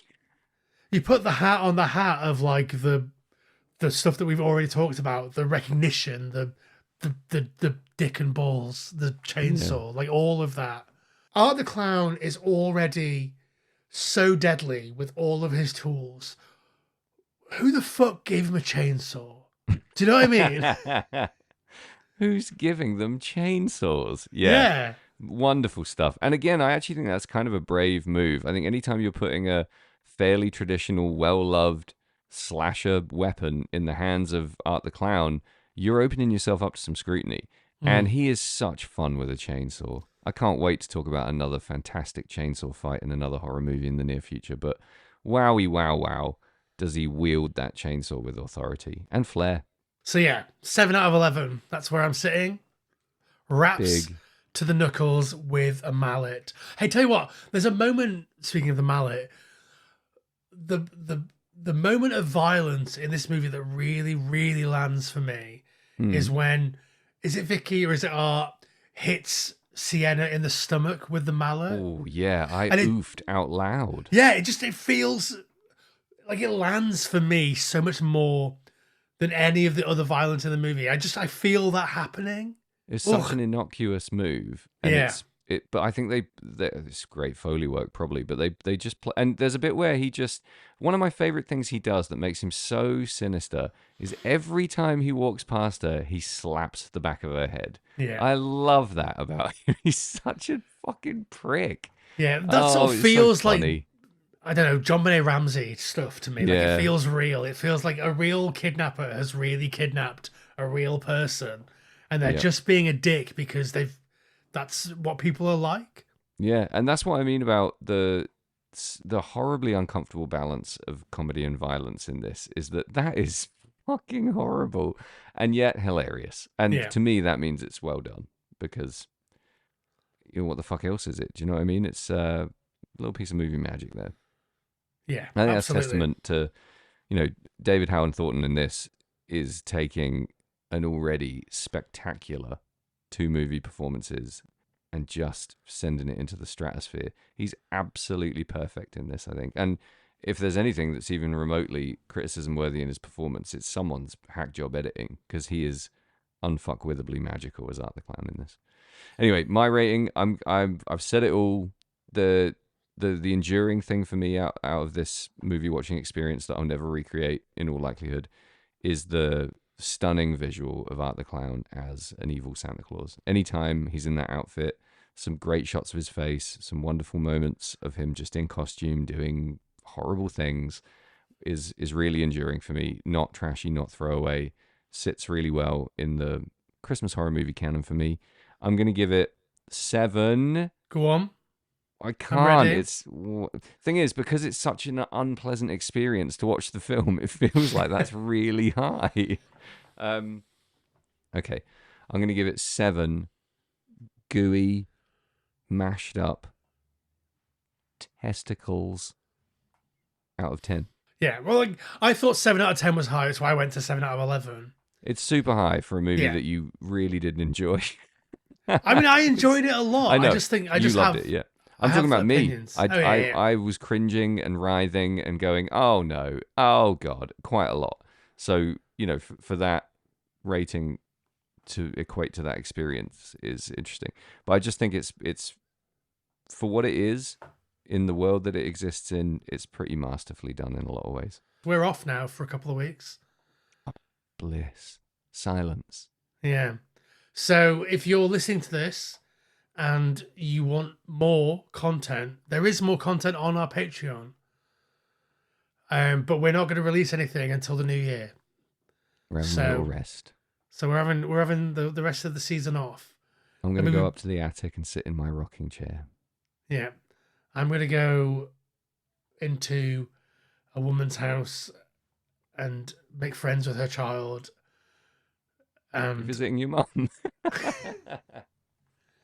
Absolutely not. Well, on that holly jolly note, I hope you have a wonderful festive season wherever you are, whatever you're doing. We're sending love to you from deep, deep in the abyss.